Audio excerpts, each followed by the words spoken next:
Hello everyone, कैसे हैं आप सब लोग। आप लोगों को बता दूं, आज हम करेंगे 16 अक्टूबर के इंपॉर्टेंट करंट अफेयर्स। तो जो लोग भी ये चैनल पहली बार देख रहे हैं, आप इस चैनल को सब्सक्राइब कर लीजिए ताकि आप लोगों को हर एक अपडेट मिलता रहे एग्जाम्स के रिलेटेड। और यहाँ साथ ही साथ आप लोगों को अगर ये वीडियो पसंद आती है, हमारे लेक्चर्स जो हम आपके लिए बनाते हैं, तो इस वीडियो को लाइक कर दीजिए। और एक इम्पॉर्टेंट अपडेट आप लोगों को यहाँ पे ये देना है कि जो दशहरा सेल ऑलिव बोर्ड की तरफ से चल रही थी, आज ये लास्ट दिन है इसका और लास्ट 1 घंटा बचा है आप लोगों के लिए। अगर आप लोगों ने लेना चाहते हैं डिटेल्ड कोई भी नोट्स, वीडियो लेक्चर या फिर टेस्ट सीरीज जो कि जेके एसएसबी, जेके पीएससी के एग्जाम्स के लिए बनाई गई है, जैसे हाल ही में जेई सिविल का एग्जाम आप लोगों का 27 तारीख से है, और सब ऑडिटर या फिर जो सुपरवाइजर का एग्जाम है जिसका सिलेबस सेम एसआई फाइनेंस की तरह है। आप लोग चाहें तो टेस्ट लेके मैक्सिमम 4 अटेम्प्ट अभी अटेम्प्ट कर लेना। अगर आप लोगों ने इस एग्जाम के लिए अप्लाई किया तो ये आपको भी 30% डिस्काउंट पे मिल जाएंगे, कोड यूज कर लेना वेन। तो हार्डली 1 घंटा रह गया है, आप लोगों की मर्जी है अगर आप लोग लेना चाहते हैं या नहीं, क्योंकि अभी आप लोगों को मैं ये इसीलिए कह रहा हूँ कि 1 घंटे बाद आप लोगों को ये नॉर्मल रेट पे मिलेंगे। तो चलिए स्टार्ट करते हैं आज के करंट अफेयर्स। आज के करंट अफेयर्स काफी इंपॉर्टेंट होंगे आपके एग्जाम के पॉइंट ऑफ व्यू से। तो सबसे पहला क्वेश्चन यहाँ पे आप लोगों के सामने है।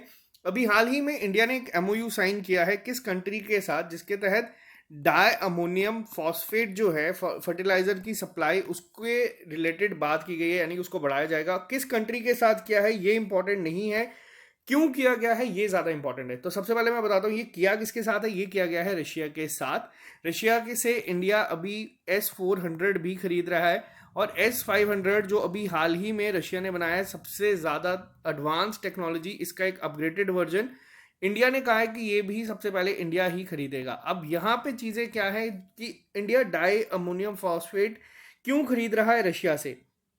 ये जो फर्टिलाइजर है ये बहुत ज्यादा यूज होता है इंडिया में, और इंडिया की जो डिपेंडेंसी है जॉर्डन, मोरक्को और साथ ही साथ चाइना में, इंडिया कोशिश कर रहा है कि ये जो डिपेंडेंसी है कि इन पे बहुत ज़्यादा डिपेंड करते हैं वो कम की जाए। इसीलिए ये जो हमारे मिनिस्ट्री ऑफ फाइनेंस है, फर्टिलाइजर है, और जो किसके द्वारा हेड की जाती है, यूनियन मिनिस्टर मनसुख मांडविया जी, यही इस समय हमारे हेल्थ मिनिस्टर भी हैं। तो इन्होंने ये कहा है और टोटल ये एग्रीमेंट किया गया है, एमओयू साइन किया गया है कि जिसके तहत डाई अमोनियम फॉस्फेट जो है वो इंडिया में लेके आया है। अब यहाँ पे एक और चीज़ बताता हूँ आप लोगों के लिए, होमवर्क है, आपको बताना है डाई अमोनियम फॉस्फेट को किस नाम से और जाना जाता है, इसका कॉमन नेम क्या है आज की डेट में। बात करते हैं सेकंड क्वेश्चन के ऊपर। अभी हाल ही में name the India's first consortium for surveillance of bacterial and viral infection recently launch by government. क्या नाम रखा गया है, पहला एक लॉन्च किया गया है ये, इसका नाम रखा गया है वन हेल्थ। तो ये भी इंपॉर्टेंट है, किसने इसको इनॉग्रेट किया है, ये लॉन्च किसने किया है, तो ये किया गया है डॉक्टर रेणु स्वरूप के द्वारा। अब डॉक्टर रेणु स्वरूप है कौन इस समय, तो डॉक्टर रेणु स्वरूप इस समय सेक्रेटरी हैं डिपार्टमेंट ऑफ बायोटेक्नोलॉजी की। इन्होंने इसे किया है। की पॉइंट्स यहाँ पे आपको 2-3 चीजें याद रखनी है। तो जो यहाँ पे नाम से ही आप चीज़ों को पता चल रहा है कि वन हेल्थ के रिलेटेड काम किया गया है, कोशिश की जाएगी यहाँ पे। बात करते हैं नेक्स्ट क्वेश्चन के ऊपर, और ये क्वेश्चन इंडेक्स की फॉर्म में बहुत ज़्यादा इंपॉर्टेंट है आपके एग्जाम पॉइंट ऑफ व्यू से, और ये उससे भी ज़्यादा इंपॉर्टेंट है। आप लोगों को ये चीज़ पता होनी चाहिए ताकि आप लोगों के बीच में अवेयरनेस आए, और जो भी यहाँ पे हम लोग खाना वेस्ट करते हैं वो ना करें। रीज़न क्या है मैं आपको बताता हूँ। Out of 116 countries global hunger index में इंडिया का क्या रैंक रहा है इस बार। तो जो इंडिया का रैंक रहा है इस बार वो काफ़ी ख़राब रहा है ग्लोबल हंगर इंडेक्स में। आपको याद रखना है इंडिया का रैंक है 101, और यहाँ पे आउट ऑफ 116 कंट्रीज, यहाँ तक ही चीज़ें जो हैं वो इम्पॉर्टेंट नहीं है। देखो, खाना कहीं पे भी कभी भी वेस्ट नहीं करना चाहिए, इतना हम लोगों को पता है, बचपन से सिखाया जाता है, लेकिन बहुत सारी जगह पे हम लोग वेस्ट कर देते हैं। रीज़न क्या है, दूसरी चीज़ यहाँ पे जो इंडिया के नेबर्स हैं, जिसमें 3 सबसे बड़े नेबर्स आते हैं, एक तो आ गया पाकिस्तान, एक आता है आपका बांग्लादेश, और एक आता है यहाँ पे नेपाल। इंडिया इन तीनों से पीछे है। पाकिस्तान का रैंक 92 है, 92 है, बांग्लादेश का रैंक 76 है, और नेपाल का रैंक है 76। इन दोनों का कॉमन रैंक है। तो यहाँ पे ये चीज़ें काफ़ी ख़राब हैं। अब स्कोर क्या रहता है, देखो आमतौर पे एग्जाम पॉइंट ऑफ व्यू पे अब हम बात करते हैं। देखो आमतौर पे ये पूछा जाता था इंडिया का रैंक क्या है ग्लोबल हंगर इंडेक्स में, तो वो हम लोगों को पता है वो है 101। लेकिन अगर अभी एग्जाम में पूछ लिया जाए कि इंडिया किस स्कोर में फॉल कर रहा है, तो इंडिया का स्कोर है अभी इसमें 27.5, और ये काफ़ी ज़्यादा गिरा है। साल 2000 में इंडिया का स्कोर था इसमें 38.8, जो कि बहुत ही ज़्यादा अलार्मिंग है।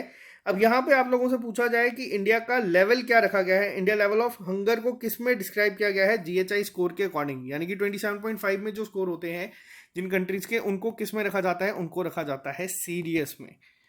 तो ये बहुत ही ज़्यादा सीरियस एक मैटर भी है और आप लोगों को इसके बारे में पता होना चाहिए, क्योंकि हम लोग अगर चीज़ें वेस्ट नहीं करेंगे, और भी बहुत सारे फैक्टर्स हैं, लेकिन हम लोगों के हाथ में जो चीज़ें हैं मैं वहाँ ये आप लोगों के साथ अभी डिस्कस कर रहा हूँ।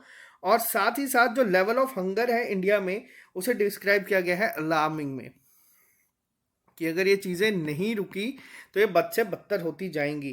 तो ये आप लोगों को याद रखना है। 38.8 था 2000 में और बहुत ही ज़्यादा गिर गया है ये आते आते 2021 में। और इसी के साथ एक और चीज़ मैं आपको यहाँ पे बता दूँ, इस समय अगर आपसे पूछा जाए कि ये जो इंडेक्स आता है, तो ये इंडेक्स आता कहाँ से है, तो ये अब आप लोगों को बताना है कमेंट बॉक्स में। ये इंडेक्स किसने दिया है, ग्लोबल हंगर इंडेक्स किसकी रिपोर्ट होती है या किसकी रिपोर्ट के बाद आती है। थोड़ा डिफिकल्ट है, आप लोग गूगल कर सकते हैं, बट ये क्वेश्चन काफ़ी इंपॉर्टेंट है एग्जाम पॉइंट ऑफ व्यू से भी, और उससे भी ज़्यादा इंपॉर्टेंट है आप लोगों के लिए भी। बात करते हैं नेक्स्ट क्वेश्चन के ऊपर।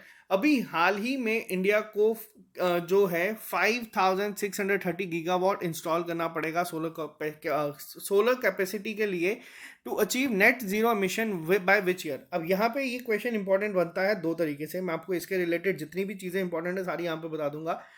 इंडिया को ये जो टारगेट है, अब आपको पहले तो ये भी याद रखना है टारगेट कितना है, 5630 गीगावाट। आज की डेट में इंडिया के पास कितना है, अगर आपसे कोई पूछे तो आज की डेट में एट प्रेजेंट इंडिया के पास है 100 गीगावाट के इंस्टॉल्ड रिन्यूएबल एनर्जी कैपेसिटी, जिसमें 40 गीगावाट जो आप कहते हैं वो सोलर है।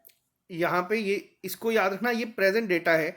और इंडिया को कितना और चाहिए, इंडिया को चाहिए जो इंडिया का टारगेट है 450 गीगावाट का, वो इंडिया ने टारगेट रखा है 2030 तक। लेकिन अगर इंडिया का जो प्लान है कि पूरा हम लोगों को नेट ज़ीरो कर देना है, इसको नेट ज़ीरो नेशन में आना है, तो ये कब तक होगा, ये होगा 2070 तक, अगर इंडिया इस टारगेट को अचीव करता है। तो इससे क्या होगा, इससे सोलर एनर्जी, मैंने आपको बताया सोलर एनर्जी पे बहुत ज़्यादा इस समय काम कर रहे हैं, और ये एग्जाम पॉइंट ऑफ व्यू से भी उतना ही ज़्यादा इंपॉर्टेंट है। और आने वाले 4 से 5 साल तक आप लोगों को इस पे चीज़ें देखने को मिलेगी। अगर आप लोग स्टॉक्स में इन्वेस्ट करते हैं तो मैं आपको बता दूं, आप लोग स्टॉक्स में भी रिन्यूएबल एनर्जी का सोच समझ के करना, तो काफ़ी हेल्प मिलेगी। बात करते हैं नेक्स्ट क्वेश्चन पे। अभी तो आप लोग एस्पिरेंट्स हैं, जब आप इनके सिलेक्शन के बाद जब आप लोगों का बहुत ज़्यादा पैसा होगा तब हम बात करेंगे किस तरीके से उस पर इन्वेस्ट करते हैं। बात करते हैं नेक्स्ट क्वेश्चन के ऊपर। ये क्वेश्चन भी आज बहुत ज़्यादा इंपॉर्टेंट है एग्जाम पॉइंट ऑफ व्यू से। अभी हाल ही में किसे री इलेक्ट किया गया है, यूएनएचआरसी का 6th टाइम कंसेक्यूटिवली इन्हें किया गया है, और मेजॉरिटी के साथ किया गया है यूनाइटेड नेशन जनरल असेंबली में। किस कंट्री को किया है, तो ये किया गया है इंडिया को। इंडिया वापस से री इलेक्ट हुआ है यूएनएचआरसी के। इसमें अब यूएनएचआरसी है क्या, तो ये है United nation human right council. अब अगर यहाँ पे आपको एक और चीज़ बताता हूँ, इंडिया का जो इस समय जो अगर मैं बात करूँ इंडिया किस पे काम कर रहा है बेसिकली प्रमोशन और प्रोटेक्शन के लिए, तो इंडिया काम कर रहा है SSS पे। अब आप लोग ये सोचेंगे कि मैं यहाँ पे चैनल अपना खुद ही प्रमोट कर रहा हूँ, तो ऐसा नहीं है। इंडिया जिस SSS पे काम कर रहा है HRC के लिए, यानी कि ह्यूमन राइट का जो यहाँ पे इस समय ह्यूमन राइट्स के लिए काम कर रहा है, तो वो 3 S क्या है। एक आता है आपका सम्मान, यानी कि रिस्पेक्ट। दूसरा S आता है यहाँ पे संवाद, यानी कि कन्वर्सेशन। तीसरा S आता है यहाँ पे आपका सहयोग, यानी कि कोऑपरेशन। तो ये तीनों याद रखना। कोऑपरेशन मिनिस्ट्री भी अभी हाल ही में बनाई गई है। कोऑपरेशन मिनिस्ट्री के इस समय मिनिस्टर कौन है, वो है अमित शाह जी। अमित शाह इस समय हमारे होम अफेयर मिनिस्टर भी हैं, और हम अमित शाह ही जी की कॉन्स्टिट्यूंसी है गांधीनगर। गांधीनगर कहाँ पे है, गांधीनगर है गुजरात में। गुजरात ने इस समय क्या किया है, गुजरात ने किया है फूड सेफ्टी इंडेक्स में टॉप।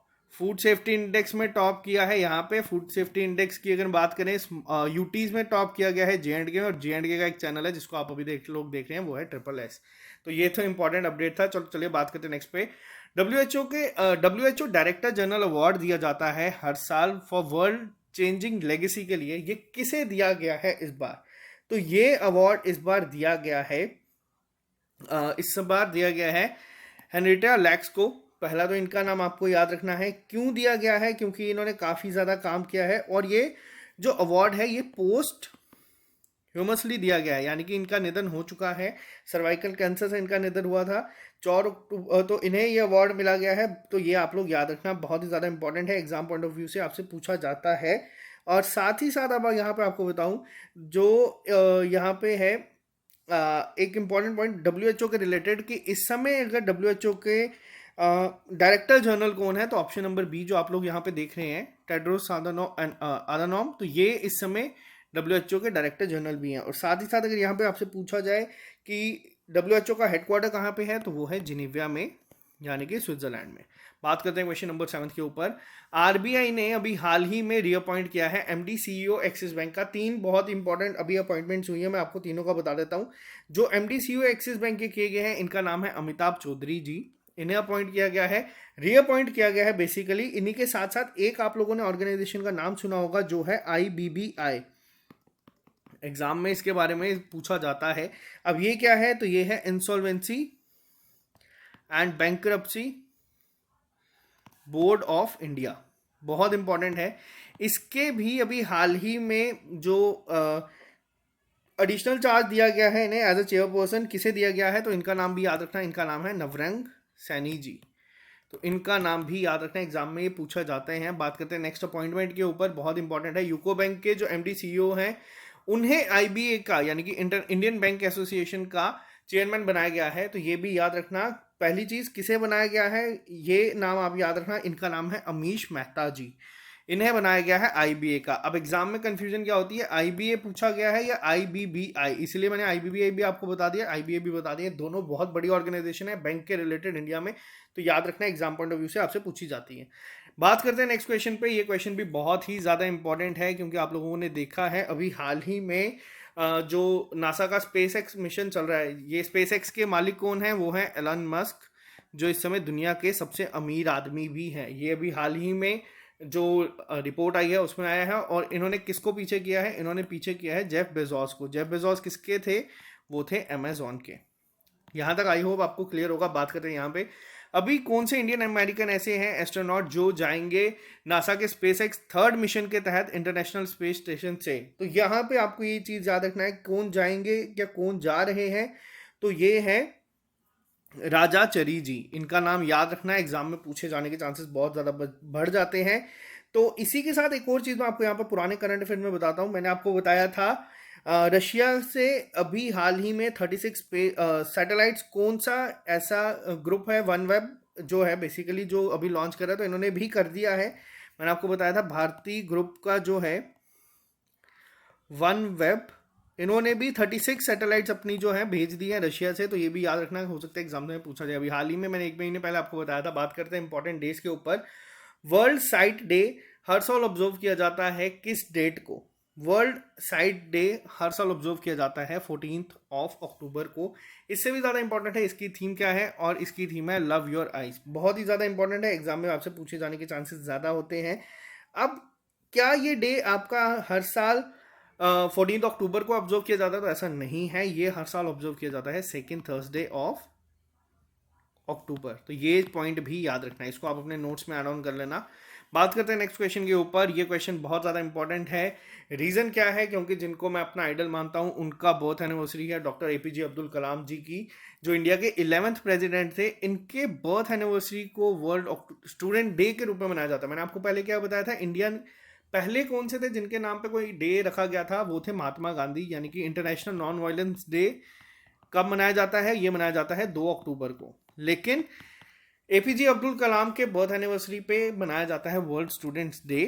और ये वाकई में एग्जैक्ट, अगर मैं आपको बताऊं, एग्जांपल है यहाँ पे, क्या है ये डेट, तो ये है 15 अक्टूबर। इस डेट को आप लोग कभी मत भूलना। और आप लोगों को मैं एक पर्सनल रिकमेंडेशन करूंगा, अभी तो आप लोग अपने एग्जाम्स में बिजी हैं, आप लोग अपनी पढ़ाई करते रहे, लेकिन अगर टाइम मिले कभी आपको लाइफ में, तो आप लोग एक बार विंग्स ऑफ फायर ज़रूर पढ़ना, जो APJ अब्दुल कलाम की ऑटोबायोग्राफी है। प्लीज़ ये मेरी कहने पे आप लोग एक बार ज़रूर पढ़ना।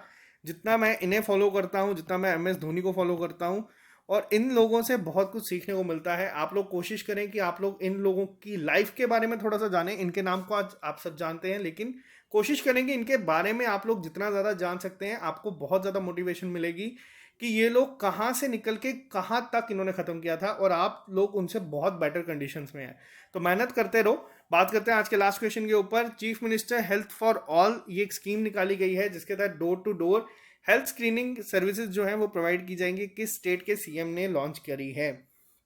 काफ़ी इंपॉर्टेंट है, याद रखना ये की गई है बीरेंद्र सिंह के द्वारा जी। अब आप लोगों के लिए क्वेश्चन है यहाँ पे, आप लोगों को बताना है बीरेंद्र सिंह किस स्टेट के सीएम हैं। या आज ये आप लोग मुझे बताएंगे, मैं यहाँ पे आपको आंसर नहीं दूंगा।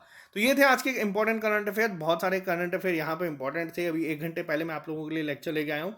1 घंटे बाद अब यहाँ पे हमारी जो पेंडिंग लेक्चर्स है वो खत्म हो जाएंगे। कल हम 17 और 18 अगस्त के अक्टूबर के करंट अफेयर कर लेंगे, और कोशिश मैं करूंगा कि कल शाम को हम लोग करें अक्टूबर का सेकेंड वीक, जो आपका लाइव टेस्ट होता है। इसके बारे में मैं आपको बस टेस्ट से थोड़ी देर पहले बताऊंगा। लाइव क्लास होगी, आप लोगों से क्वेश्चन पूछूंगा, आप लोग आंसर करना, और देखते हैं कितने बच्चे 35 आउट ऑफ 35 लेके आएंगे। और पढ़ाई करते रहो, मेहनत करते रहो, आप लोगों का सब बहुत अच्छा होगा। और हार्डली अब 1 घंटे से भी कम समय रह गए हैं। अगर आप लोग लेना चाहते हैं तो आप लोग ले सकते हैं, आप लोगों को बहुत हेल्प होगी एग्जाम में।